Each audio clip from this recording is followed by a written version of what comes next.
आणि आता तर चक्क मला देवी बनवून फोटोतच फ्रेम केलं.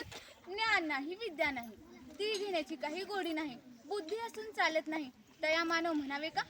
ओळखलत मला? मी सावित्री, सावित्री ज्योतिबा फुले बोलतेय. सातारा जिल्ह्यातील खंडाळा तालुक्यातील नायगाव येथील खंडोजी नेवसे पाटलांची मी कन्या. अवघ्या 9व्या वर्षी ज्योतिराव फुले या माणसाशी माझे लग्न झालं आणि हळूहळू मला कळायला लागलं की ज्या माणसाशी माझे लग्न झाले तो माणूस कोणी साधा सुद्धा नसून या संपूर्ण जगाला ऊर्जा देणारा एक क्रांती सूर्यच आहे. त्या काळी बायाच्या जातीनं उंबरठा ओलांडण्याची पद्धत नव्हती. बायाच्या जातीनं कसं आपण भलं, आपलं घर भलं आणि घरातली माणसं, स्त्री पुरुष उच्च नीच असा लई भेदभाव होता आणि या सर्वावर उपाय एकच होता, तो म्हणजे शिक्षण. शिक्षणाचं खूळ हे एकच ज्योतिरावांच्या मनात असायचं. असंच एकदा शिक्षणाचा प्रसार करीत असताना ज्योतिरावांच्या मनात आलं. असंच एकदा शिक्षणाचा प्रसार करीत असताना पराण नावाच्या ब्रिटिश मॅडम त्यांना म्हणाल्या, मिस्टर फुले, तुम्हाला शिक्षणाचा प्रसार करायचा आहे ना? So educated the women, if women educated the house educated. पण तुम्ही माणसं वुमेनला घराच्या बाहेरच निघू देत नाहीत. सो बॅड मिस्टर फुले, सो बॅड. झालं, हे आले आणि मला म्हणाले, सावित्री, आजपासून मी तुला शिकवणार. झालं, सुरू झालं माझं शिक्षण. कान्हा, मात्रा, विलांटी, आकार, उकार, बे के बे, बेदोनीच्या, हेच माझं ध्यास आणि हेच माझं खूळ. मी हळूहळू लिहाया शिकले, वाचाया शिकले आणि काव्य सुद्धा रचू लागले. आणि अशातच 1 जानेवारी 1848 रोजी आम्ही पुण्यातील पहिली शाळा उघडली आणि त्या पहिल्या शाळेची मी मुख्याध्यापिका आणि शिक्षिका सुद्धा झाले. म्हणून म्हणेन शेळपटासारखं जगलात तर काम तमाम होईल, शेळपटासारखं जगलात तर काम तमाम होईल आणि वाघासारखं जगलात तर नाम होईल आणि वाघासारखं नाम जगलात तर नाम होईल. पण समाजाचं मात्र धर्म बुडाला म्हणून कोल्हेकोईत सुरू होती. अहो, या माणसासाठी धर्म आहे की धर्मासाठी माणूस? इतका वेडा असू शकतो का हा धर्म? अहो, एखाद्या स्त्रीने शिक्षण घेतल्यावर कोणता धर्म बुडतो हो? शेण फेकलं सहन केलं, चिखल फेकलं सहन केलं, दगड फेकले सहन केले, पण आता माझ्या सहनशीलतेचा अंत झाला होता. आणि त्यातच एक धतिंगण येऊन मला म्हणतं काय,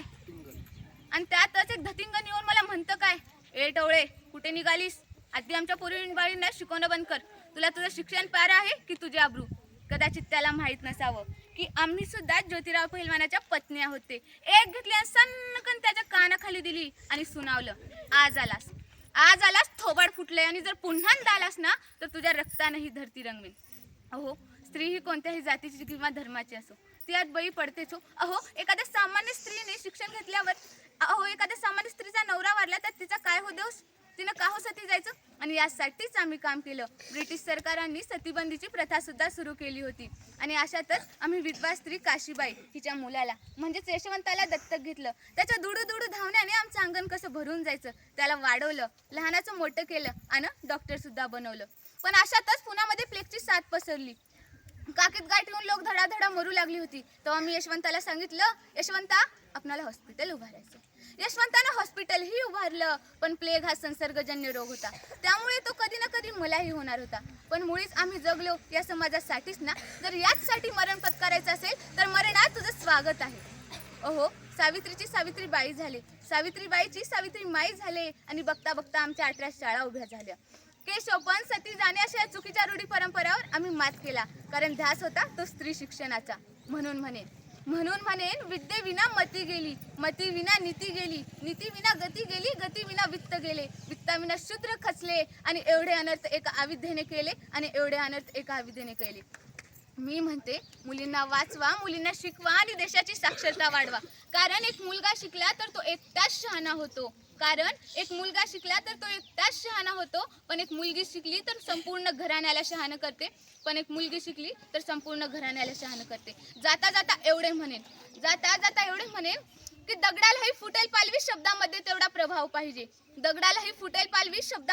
प्रभाव पाहिजे आणि पुन्हा आम्हा मुलींना सावित्रींच्याच विचारांचा लढा पाहिजे. धन्यवाद. जय ज्योती, जय क्रांती, जय सावित्री.